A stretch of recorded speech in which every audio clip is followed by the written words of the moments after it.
하실까요? 주님의 이름으로 환영합니다.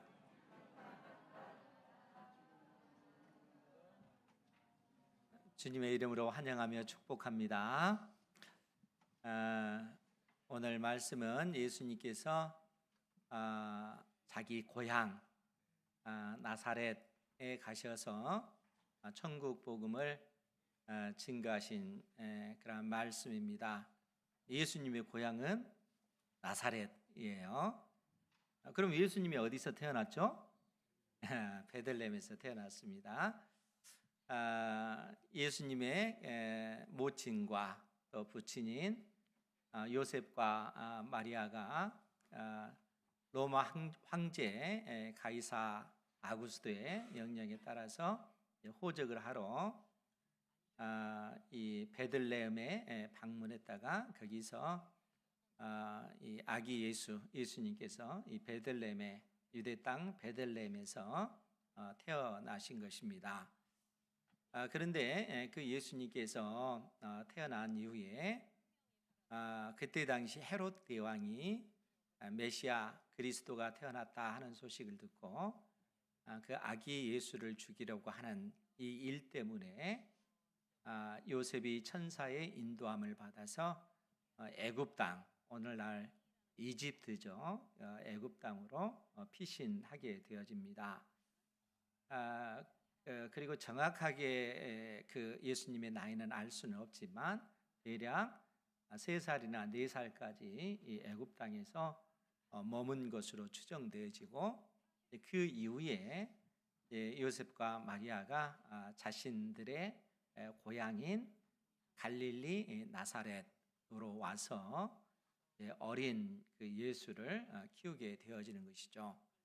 그래서 예수님께서는 그 어린 시절을 나사렛에서 성장하셨고 나이 30이 되기까지 이 나사렛에서 정착하여 그렇게 살게 되어집니다. 그런데 이제 우리가 알다시피 예수님께서 나이 30이 되어서 하나님께서 이 땅에 보내신 그 본래의 그 사명을 감당하시기 위하여 즉 공생애를 시작을 하셨습니다. 그래서 나이 30이 돼서 제일 먼저 한 일이 뭐냐면은 요단강에서 세례를 주는 세례 요한에게 가서 물로 세례를 받게 되어집니다. 그 이후에 예수님께서 유대 광야로 들어가셔서 40일 동안 금식하시면서 무려 40일 동안입니다. 금식하시면서 사단 마귀에게 시험을 받으셔요. 그리고 나서 예수님께서 다시 세례 요한이 물로 세례를 주고 있는 그 베다니에 가셔서 그곳에서 5명의 제자들을 선택하게 되어집니다. 우리가 이전에 들었듯이 이 5명의 제자는 이 사도 요한과 안드레, 또 베드로, 또 나다나엘, 빌립 이렇게 5명의 제자를 예수님께서 처음으로 그렇게 선택을 하셔요. 그리고 나서 예수님께서 이 제자들을 데리고 이스라엘 북쪽에 있는 갈릴리 가나로 가셔서 혼인 잔치집에서 물을 포도주로 바꾸시는 그 기적을 행하셨습니다. 예수님께서 하나님의 아들 그리스도이심을 처음 그분의 그 영광을 드러내신 것이죠. 그것이 예수님께서 공생애를 시작하신 지 1월달, 2월달, 3월달 약 이 3개월 안에 벌어진 그러한 일들이라는 거예요. 그리고 나서 예수님께서 이 가나에서 이제 추정건대 나사렛 들렸다가 가버나움 들렸다가 예수님께서 3월 말 4월 초에 있는 유월절 명절을 지키시기 위해서 남쪽 유대 지역의 예루살렘에 예수님께서 올라가시게 되어집니다. 그리고 예루살렘에서 하나님의 성전에서 장사하고 있는 사람들을 향하여 주님께서 분노하시면서 노끈으로 채찍을 만드시고 그들을 때리시고 또 이 상을 뒤집어 부시고 내 아버지의 집을 장사하는 집으로 만들지 말라 이렇게 외치셨습니다.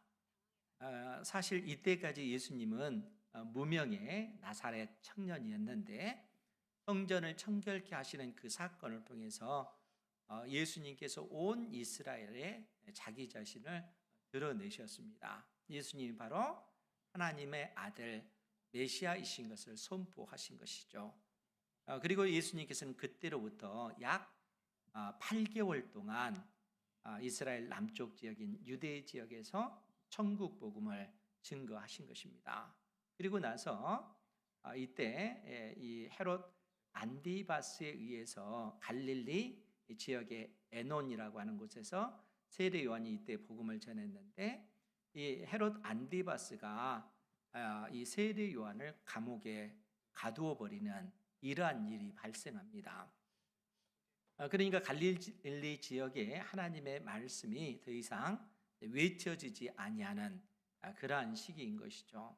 이러할 때 주님께서 이제 갈릴리로 가리라라고 하시고 유대 지역을 떠나서 사마리아를 통과하시게 되어지죠. 이때 이 사마리아의 그 수가성 여인을 만나서 복음을 전하시고 사마리아 지역에서 이틀을 머무시면서 천국 복음을 증거하셨습니다. 예수님이 하나님의 아들 그리스도시다 하는 사실을 그래서 사마리아 사람들이 예수님의 말씀을 듣고 그들이 예수님을 믿기 시작을 한 것이죠. 그것이 예수님의 그 공생의 1년 12월쯤 되어지는 것입니다. 그러니까 나이 30에 그 공생애를 시작하시고 약 이제 1년 정도의 그 세월이 흐른 것이죠. 그리고 나서 예수님께서 그 사마리아를 지나셔서 이 갈릴리 가나에 이르시게 되어진 것이죠. 이 가나에서 무슨 일이 있었습니까? 우리가 지난주에 봤듯이 이 가나에서 왕의 신하의 아들, 즉 헤롯 안디바스의 신하의 아들이 가버나움에서 죽어간다는 거예요. 병이 들어서 죽어가는데 그래서 이 아들을 고칠 길이 없으니까 그 아버지가 갈릴리 가나까지 예수님을 찾아와서 내 아들이 죽어갑니다. 오셔서 내 아들을 고쳐주십시오라고 요청을 하게 되어지는 것이죠. 우리 주님께서 그러한 그 아버지의 어떤 그 간절한 그 소원을 긍휼히 여기시고 내 아들이 살아있다. 가라. 이렇게 선언하시는 거예요.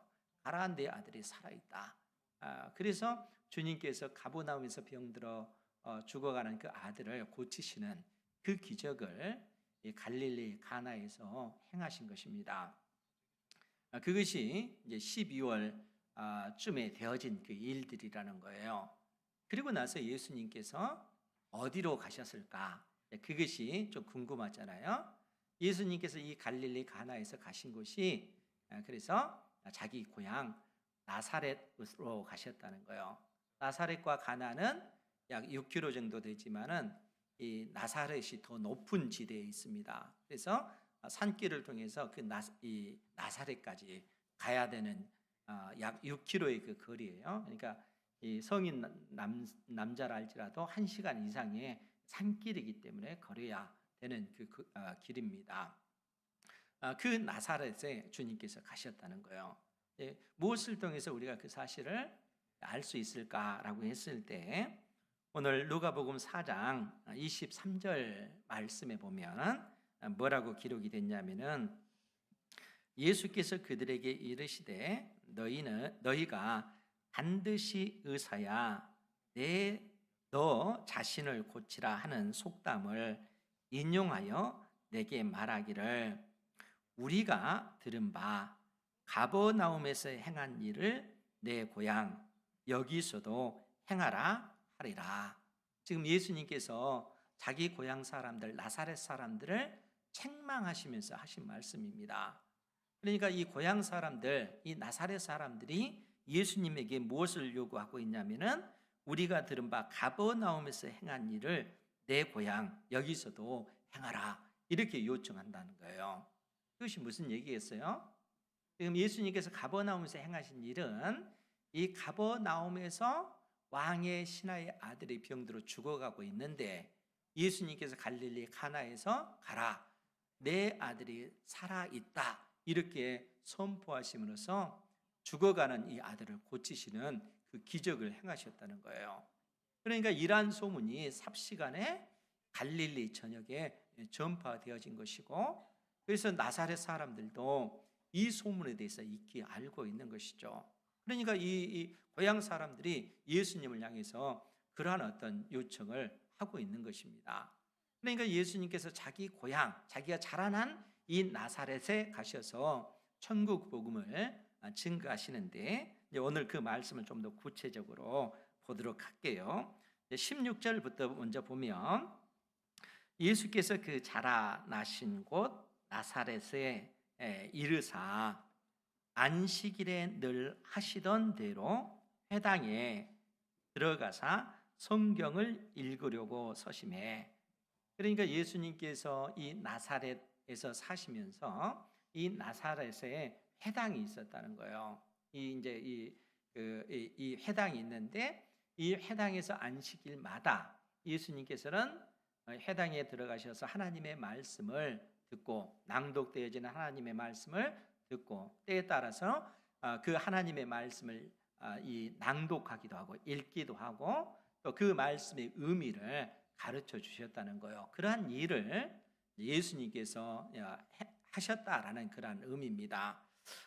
그런데 그러한 어떤 그 습관처럼 예수님께서 이 회당에 들어가셔서 성경을 읽으려고 서심해 17절 이하의 말씀을 보면, 선지자 이사야의 글을 들이거늘 책을 펴서 이렇게 기록된 데를 찾으시니 곧 주의 성령이 내게 임하셨으니 이는 가난한 자에게 복음을 전하게 하시려고 내게 기름을 부으시고 나를 보내사 포로된 자에게 자유를, 눈먼 자에게 다시 보게 함을 전파하며 눌린 자를 자유롭게 하고 주의 은혜의 해를 전파하게 하려 하심이라.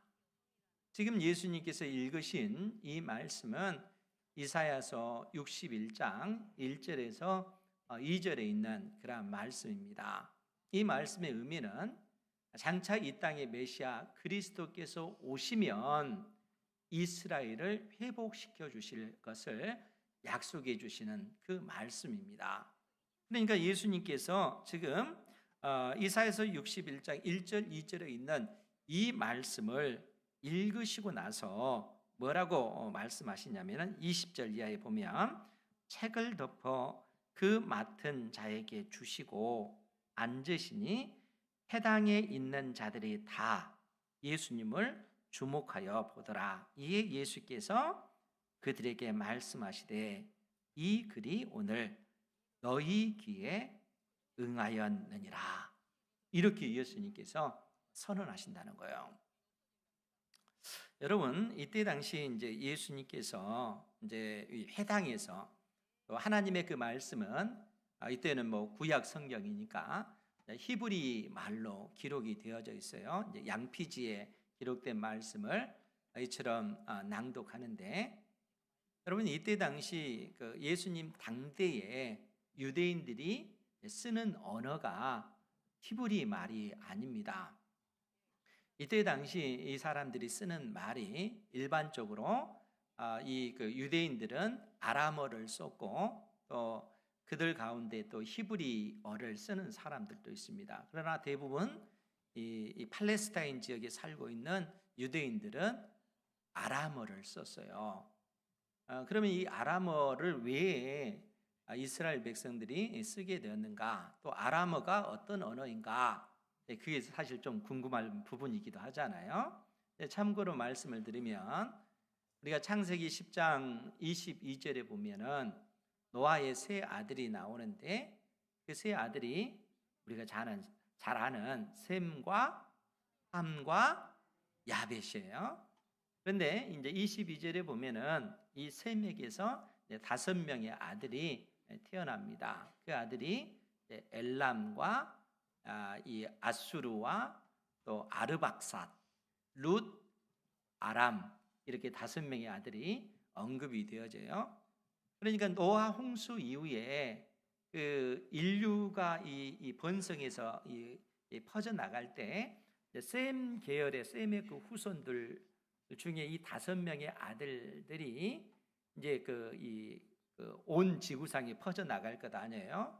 그런데 일반적으로 이 셈의 후손들이 오늘날 그 메소포타미아 지역, 그러니까 티그리스 강과 유프라데스 강 그 사이에 있는 메소포타미아 지역을 중심으로 해서 이 후손들이 번성해 가게 되어집니다. 엘람도 그렇고 또 아수르도 그렇고 또 그렇게 이제 번성해져 가게 되어지는데, 이 아람 같은 경우는 그 유프라테스 강 남쪽 지역, 그러니까 쉽게 얘기하면은 그 성경에 자주 등장하는 다메섹 있잖아요.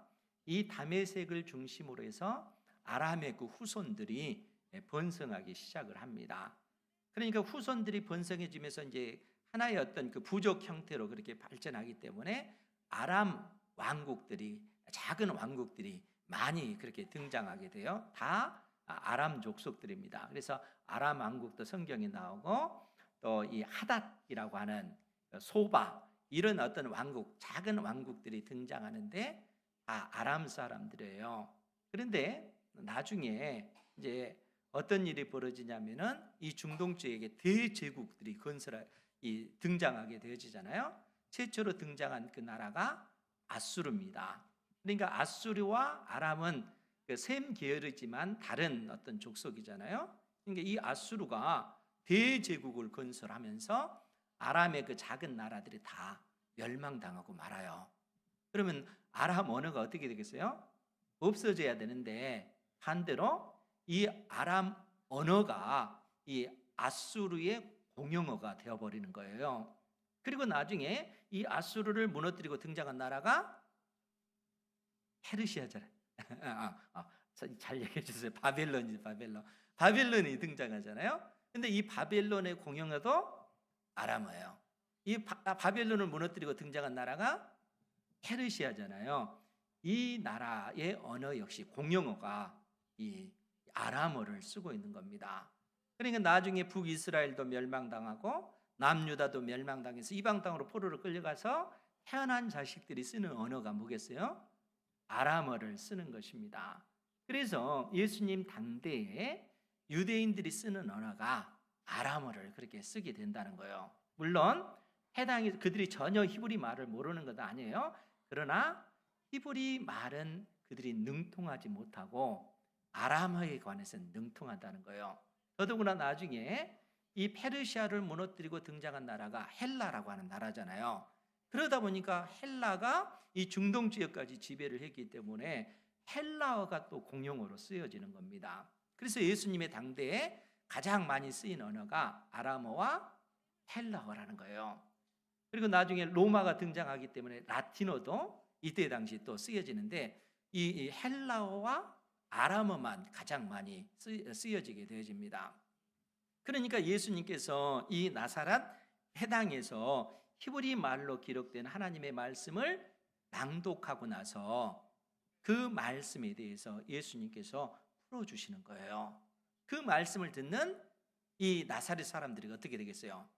엄청난 은혜를 받는 겁니다. 그래서 성경에 뭐라고 기록이 되어져 있냐 하면은 4장 21절부터 볼게요. 21절에 이에 예수께서 그들에게 말씀하시되 이 글이 오늘 너희 귀에 응답되었다, 성취되었다, 이렇게 선언하시는 거예요.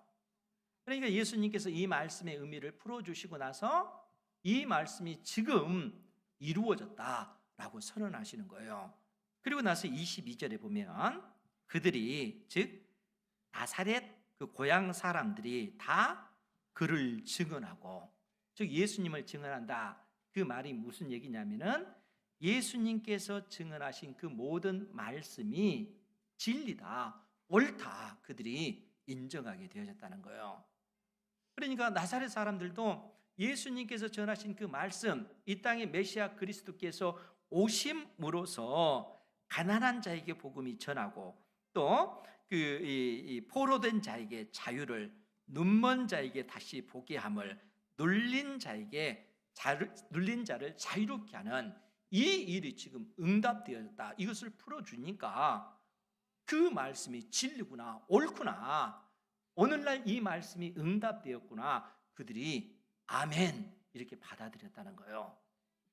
그래서 22절에 뭐라고 표현됐냐면은 그들이 다 그를 증언하고 그 입으로 나오는 바 은혜로운 말을 놀랍게 여겨 아주 충격을 받은 것입니다.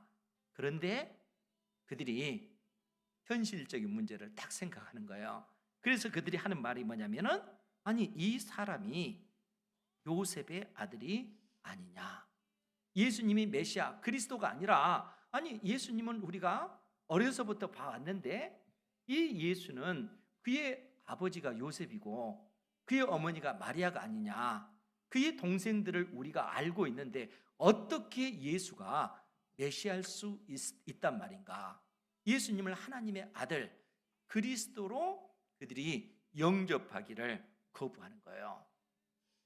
그래서 주님께서 그들의 믿음 없음을 책망하시면서 하신 말씀이 너희가 반드시 의사야 너 자신을 고치라 하는 그러한 속담을 인용하면서 우리가 들은 바 가버나움에서 행한 그 기적을 내 고향 여기서도 행하라. 너희들이 믿음이 없는 상황에서, 믿음이 없는 가운데서 오히려 나에게 그러한 이적을 보여봐라, 기적을 보여봐라, 오히려 이렇게 이야기한다는 거예요. 예수님께서 그들의 그 믿음 없음을 이처럼 책망하신 것입니다. 그런데 이제 여기서 우리가 좀 더 이게 생각해야 될 것이 있는데, 그것이 뭐냐면은 오늘 예수님께서 읽으신 이사야서 61장 1절 2절에 있는 이 말씀의 의미를 조금 더 깊게 생각을 해봐야 된다는 거예요. 우리가 그 부분을 한번 좀 보도록 하겠습니다. 이사야서 61장 1절 2절 말씀인데, 이 말씀은 이스라엘 백성들이 멸망당해서 이방 땅으로 포로로 끌려갔고 그러한 가운데 예루살렘에 남아있는 그러한 자들이 있는, 그러니까 이스라엘 백성들의 입장에 있어서는 나라가 멸망당했잖아요. 비참한 지경에 있는 그러한 상황 속에서 이 땅의 메시아 그리스도께서 오시면 되어질 일들, 어떻게 그리스도께서 이스라엘을 회복시키실 것인가 하는 사실을 지금 말씀해 주고 있다는 거예요. 그래서 61장 1절 말씀에 보면 주 여호와의 영이, 주 여호와의 성령이 내게 내리셨으니 이는 여호와께서 내게 기름을 부으사, 여호와 하나님께서 성령으로 이 땅에 오실 예수 그리스도에게 기름을 부어 주신다는 거예요. 그래서 그리스도가 무슨 뜻입니까? 기름 부음을 받은 자란 뜻이잖아요. 이 땅에 예수님께서 메시아로 이 땅에 오시는 거예요. 오시게 되어지면 가난한 자에게 아름다운 소식을 전하게 하려 하심이라. 나를 보내사 마음이 상한 자를 고치며 포로된 자에게 자유를, 갇힌 자에게 노임을 선포하며 여호와의 은혜의 해와 우리 하나님의 보복의 날을 선포하여 모든 슬픈 자를 위로하되, 이렇게 지금 말씀해 주고 있어요. 즉 이 땅에 메시아 그리스도께서 오시면, 메시아 그리스도께서 오셔서 선포하실 텐데 그 첫 번째 선포한 그 메시지가 뭐냐면은 여호와의 은혜의 해를 선포하는 것입니다. 그리고 두 번째로 우리 하나님의 보복의 날을 선포하시는 거예요. 은혜의 해를 선포하시는 것과 보복의 날이라고 하는 것은 심판의 날을 우리 주님께서 선포하신다는 거예요. 이 땅에 메시아가 오시면 되어질 일입니다. 그러면 여러분, 은혜의 해가 의미하는 것과 심판의 그 날이 의미하는 것이 무엇일까요? 여러분, 은혜의 해라고 하는 것은 우리 하나님께서 이스라엘 백성들에게 율법을 주시면서 레위기 25장을 통해서 주신 그 제도가 희년이라고 하는 제도입니다. 온 이스라엘이 실상 하나님의 백성이기 때문에 그들이 하나님 앞에 은혜를 입고 살아야 되잖아요. 그런데 우리가 이 땅에서 살다 보면 예기치 못한 인생의 어려움들이 있잖아요. 하나님의 백성이라 할지라도 이 땅에서 살다 보면 인생의 그 문제로 인해서 어쩔 수 없이 빚을 지게 되어지고, 내가 이 빚을 반드시 갚아야지, 그렇게 한다 할지라도 그 삶의 형편과 그 시대의 어떤 그 사회 구조상 빚을 갚지 못하고 오히려 빚이 늘어날 수가 있다는 거예요. 하나님의 자녀들, 여러분 빚진 사람들 얼마나 이 빚에 억눌리게 되면 힘듭니까? 더더구나 이게 갚을 능력이 되면 좋은데 갚을 능력이 없을 때 그가 받는 그 압박이 얼마나 크겠어요. 그런데 이러한 그 빚진 자들이 희년이 되면, 하나님의 은혜의 해가 되면은 이 빚을 다 탕감을 받는다는 거예요. 여러분, 희년이라고 하는 것은 우리가 안식일이 7일째잖아요. 그러니까 안식년 하면은 7년을 의미하고, 이 희년은 안식년인 7년이 7번 지나면 49년이잖아요. 49년을 지난 50년째가 희년입니다. 하나님께서 기뻐하시는 날. 왜 하나님께서 기뻐하신 날이냐면은 하나님의 택한 백성들에게 은혜를 베풀어 주시는 날이기 때문에. 그래서 이때 빚진 사람들은 이 희년이 되면은 그가 얼마가 있든지 간에 그 빚을 다 탕감을 받게 되어지는 거예요. 빚뿐만 아니라 이 빚 때문에 결국 종으로 팔린 사람도 있잖아요. 종된 사람들도 이 자유인이 될 수가 없잖아요. 그런데 이 희년이 되면은 이 종된 사람들도 자유인이 되어지는 거예요. 하나님께서 법적으로 그렇게 만들어 주셨습니다. 그것뿐만 아니라 이 가나안 때문에 어쩔 수 없이 하나님께서 조상들에게 물려주신 그 땅, 이 땅 자체를 팔 수밖에 없는 상황이 인생 가운데 생기잖아요. 그럼 땅이 없으면은 가난해질 수밖에 없잖아요. 그 후손들도. 그런데 희년이 되면은 그 땅도 다시 회복되어질 수가 있습니다. 그것이 은혜의 해라는 거예요. 하나님께서 제도적으로 이러한 법을 이스라엘 백성들에게 주신 것입니다.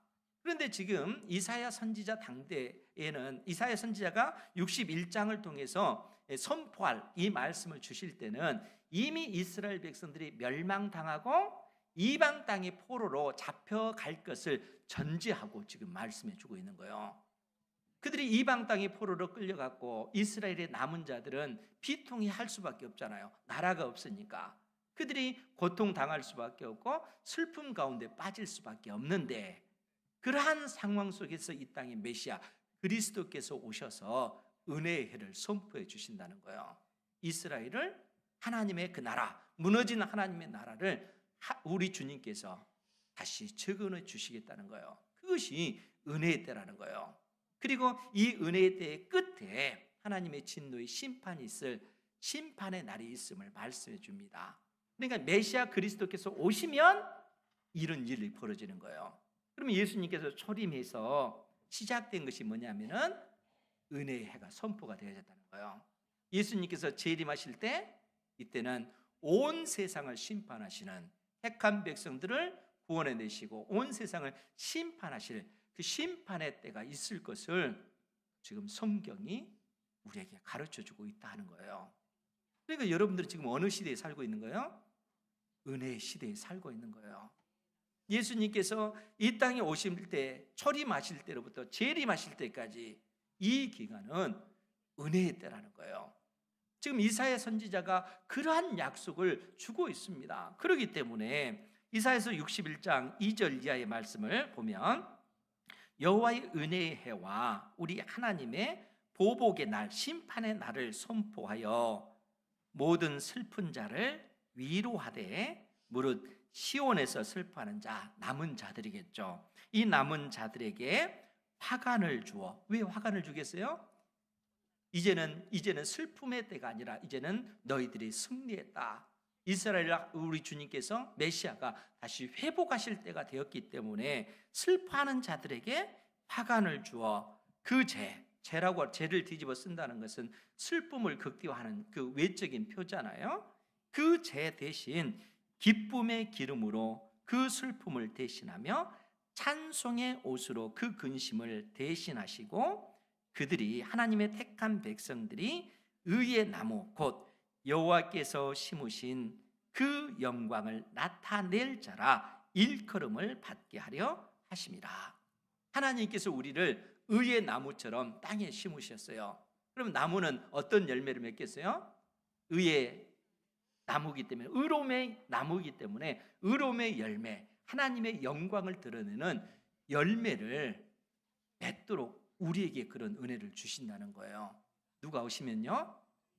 예수 그리스도, 이 땅의 메시아 그리스도께서 오시면 그러한 일들이 벌어질 것을 말씀해 주고 계시다는 거예요. 그렇기 때문에 오늘 우리 주님께서 지금 나사렛 사람들에게 지금 이사야 선지자가 예언한 이 말씀을 그 낭독하시면서 19절에 주의 은혜의 해를 전파하게 하려 하심이라 이렇게 선언하시고 이 고향 사람들에게 이 말씀의 의미를 설명해 주시는 거예요. 그리고 고향 사람들도 이 말씀을 듣고 충격을 받는 거예요. 그런데 주님께서 뭐라고 말씀하셔요? 이 말씀이 오늘 너희에게 응답되어졌다, 성취되어졌다, 이 땅에 메시아 그리스도께서 오셨다라고 얘기를 하는 거예요. 오늘 이루어졌다는 겁니다. 먼 미래가 아니라, 내일이 아니라 오늘 지금 이 순간 하나님의 은혜가 너희들에게 임하였다, 이 약속의 말씀이 성취되었다라는 얘기예요. 그러면은 그런 상황 속에서 고향 사람들이 어떻게 해야 되겠어요? 예수님께서 나를 구원하기 위하여 이 땅에 오신 하나님의 아들 되신다는 사실을 믿음으로 받아들이는 것입니다. 그렇게 함으로써 구원받은 백성으로서 슬픔 대신에 화관을 쓸 수 있는, 어떤 슬픔과 고통 속에 있는 그러한 자들에게 하나님의 영이 임재하셔서 그들의 상한 마음을 치료해 주시고 회복시켜 주시고 그 슬픔을 이겨내는 그 기쁨을 얻는 그런 은혜를 그들이 입게 되어진다는 거예요. 다른 때가 아니라 지금 이 순간이라는 겁니다. 그래서 우리가 이 바울 사도가 고린도후서 6장 2절 말씀에 보면 보라 지금은 은혜 받을 만한 때요, 보라 지금은 구원의 날이로다 이렇게 선언하고 계셔요. 다른 때가 아니라 지금이 그렇다는 거예요. 보라 지금은 은혜 받을 만한 때요, 보라 지금은 구원의 날이로다 이렇게 선언하는 거예요. 우리가 구원받아야 될 그때라는 거예요.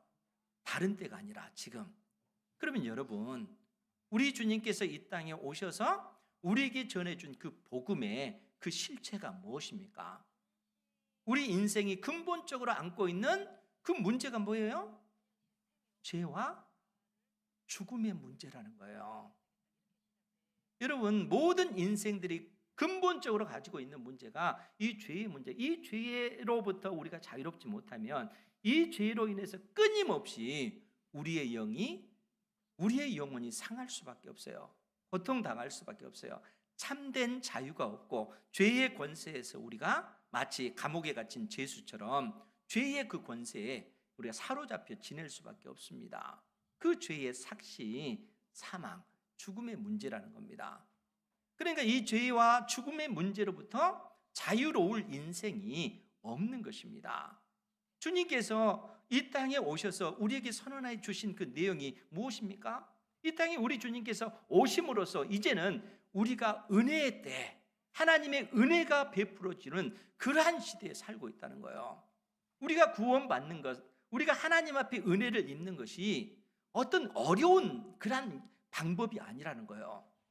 누구든지 예수님께서 내 죄 때문에 십자가에 못 박혀 죽으신 하나님의 아들이라는 사실을 믿고 우리 주님을 나의 구주로 영접하게 되어지면 우리가 하나님의 자녀가 되는 그 권세를 입게 되어진다는 거예요. 더 이상 죄와 사망의 그 권세 아래 신음하는 존재가 아니라 이 흑암의 권세에서 벗어나서 그의 사랑의 아들의 나라로 옮겨진 존재, 더 이상 죄와 사망의 권세 아래 신음하는 존재가 아니라 하나님의 은혜 아래 살아가는 그런 존재가 되어진다는 거예요.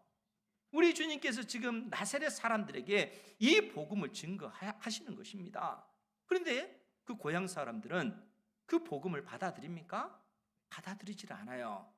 예수님을 하나님의 아들, 그리스도로 받아들이지를 않습니다. 우리가 예수를 아는데 그는 이 요셉의 아들이 아니냐, 그의 동생들을 우리가 아는데 그가 목수가 아니냐, 그거 어떻게 하나님의 아들 그리스도란 말인가? 믿지 않는 겁니다. 그런 고향 사람들을 예수님께서 책망하시면서 어떤 말씀을 하시냐면은 그들의 믿음 없음을 언급하시면서 엘리야 시대 때 3년 6개월 동안 이스라엘 땅에 그 가뭄이 들었을 때 하나님께서 그러한 심판을 내리시잖아요. 그때 이스라엘에 많은 과부들이 있지만 이 엘리야 선지자가 간 곳은 어디입니까? 시돈 땅 사렙다 과부에게 가서 그에게 은혜를 입잖아요. 그러니까 사렙다 과부, 이방인인 이 여인만 그때 당시 은혜를 입게 되어지는 거예요. 하나님께서 이방 여인에게 그러한 은혜를 주십니다. 엘리사 시대 때는 어때요? 엘리사 시대 때는 이스라엘 지역에 많은 그런 문둥병자가 있었지만 그 가운데 아람 사람인 나만만 그 문둥병에서 고침을 받았잖아요. 왜 그래요?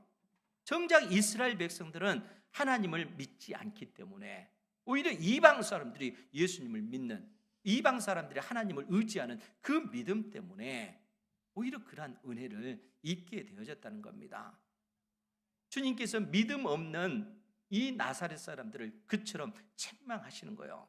그런 말을 듣고 그 사람들이 충격을 받고 그들이 회개해야 되는데 오히려 어떻게 나중에 그들이 반응을 합니까? 나중에 보면은 이 28절 이하의 말씀을 보면 해당에 있는 자들이 이것을 듣고 다 크게 화가 나서 일어나 동네 밖으로 쫓아내어 그 동네가 건설된 산 낭떠러지까지 끌고 가서 예수님을 밀쳐 떨어뜨리고자 하되 예수께서 그들 가운데로 지나서 가시니라.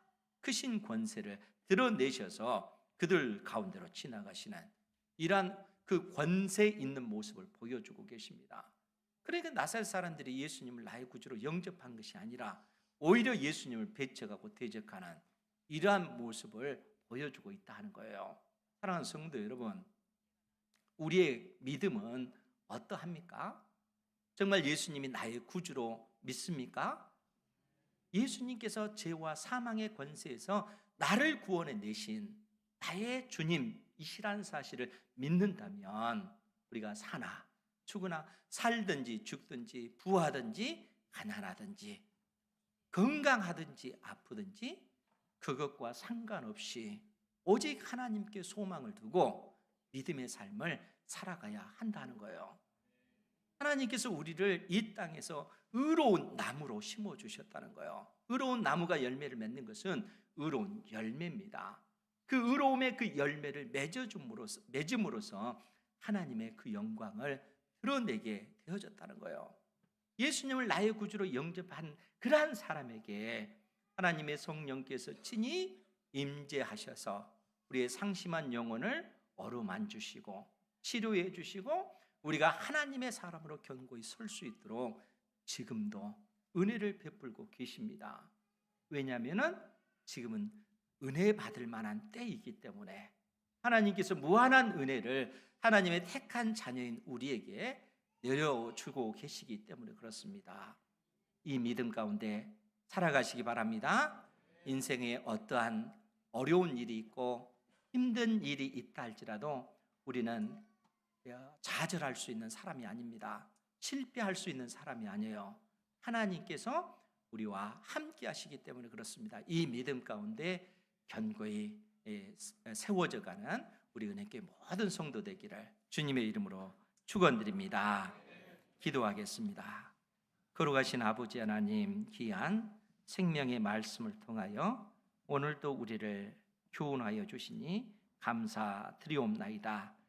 오직 하나님만을 의지하는 자녀들의 심령 가운데 성령께서 충만히 임재하셔서 그 영혼을